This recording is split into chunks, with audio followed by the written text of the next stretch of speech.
This prison is of huge strategic importance. ساڵانە ڕۆژی سی ئایار بۆ بەرزڕاگرتنی ڕاگەندراوی ویندهۆکی مێژوویی کە ڕۆژنامەنووسانی ئەفریقی لە سی ئایاری 1991 بڵاویان کردەوە لەلایەن ڕێکخراوی پەروەردە و زانست و ڕۆشنبیری نەتەوە یەکگرتووەکان وەکو ڕۆژی جیهانی ئازادی ڕۆژنامەوانی دیاری کراوە. ساڵانە لەم بۆنە جیهانیەدا نەتەوە یەکگرتوەکان چەند چالاکیەک ئەنجام دەدات لەوانە ڕوونکردنەوەی هەرچی زیاتری بنەما سەرەکیەکانی ئازادی ڕۆژنامەوانی و هەڵسەنگاندنی دۆخی میدیای لە هەموو جیهاندا هەروەها بەرگری لە دەستگاکانی ڕاگەیاندن بەرامبەرە و هێرشانەی دەکرێتە سەر ئازادیەکانیان. ڕێزگرتن و بەرزنرخاندنی یادی ئەو ڕۆژنامەنووسانەی کە لە کاتی ئەنجامدانی ئەرکی ڕۆژنامەوانیدا گیانیان دەستداوە چالاکێکی دیکەی نەتەوە یەکگرتوەکانیان لەم ڕۆژەدا.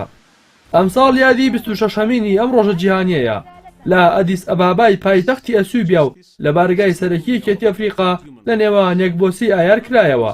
نامنیشان یادەکە بریتی بوو لە ڕاگەاندن لە پێناو دموکراسیدا ڕۆژنامەنووسی و هەڵبژاردن لە سەردەمی چاواشەکاری میدیاییدا هەروەها باسی ئەو توانە شاراوانەی کە میدیا هەیەی بۆ یارمەتیدانی ئاشتی و سەقامگیری لە پانێڵ و دیالۆگی یادەکەدا وەکو تەوەرەی سەرەکی گرنگی پێدرا.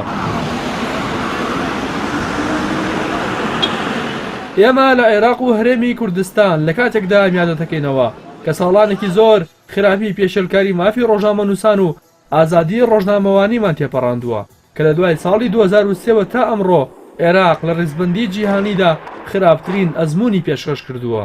سەرەڕای هەرێمی کوردستان ساڵانێکە تا ڕادەیەک سەقامگیری و ئارامی بەخۆیەوە بینیوە و خاوەنی یاسای ژمارە 35 ڕۆژنامەوانیە بەڵامگرتن و ئەشکەنجەدان و شکاندنی ئامێر و پێداویستەکانی کاری میدیایی و سووتاندنی کەناڵەکان و داخستنیان و لە هەندێک حاڵەتیشدا تیرۆری ڕۆژنامەنووسان بەڵگەی زەق بوون لە پێشێلکاری بەرامبەر ڕۆژنامەنووسان و دەستگاکانی ڕاگەیاندن.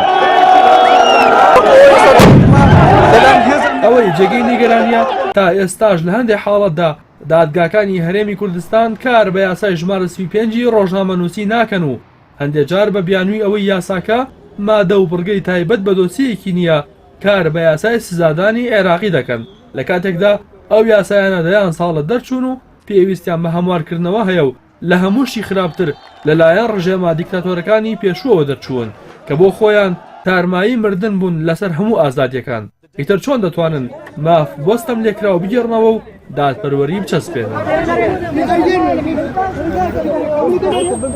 لە ماوەی چەندین ساڵی ڕابردوودا هەمیشە هەرێمی کوردستان ناوی لە لیستی ڕەشی پێشێلکاریەکان بەرامبەر بە ڕۆژنامەنووسان و کاری میدیایی تۆمار کراوە.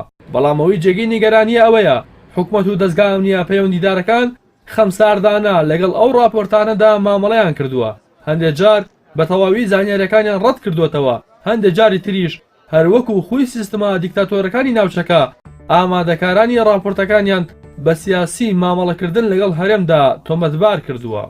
بەڵام ئەوەی ڕاستی حاشا هەڵنەگرە پێشەلکاری بەرامبەر کاری میدیایی و ڕۆژنامەنووسان بەردەوامە هەر لە ڕێگری لە کاری ڕۆژنامەوانی و پێنەدانی زانیاری و مامەڵەی حیزبیانەکردن ناشەفافی لە دەوڵەمەندی و بودجەی زەبەلاحی هەندێک دەستگا و لەمپەر دروستکردن بۆ هەندێکی تر لە سیما دیارەکانی ئەمڕۆی کاری ڕۆژنامەوانی هەرێمی کوردستانن.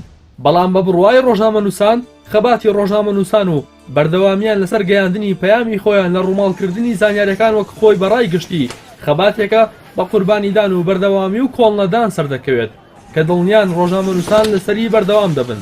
خەباتی ڕۆژنامەنووسانیش بۆ ئازادی وەکو بەشێک لە جەماوەر بەردەوامە لە ئازادیەکانیش زیاتر بچەسپێن ئاشتی و سەقامگیری هەمەلایانی کۆمەڵگەش زیاتر بەرقەرار دەبن.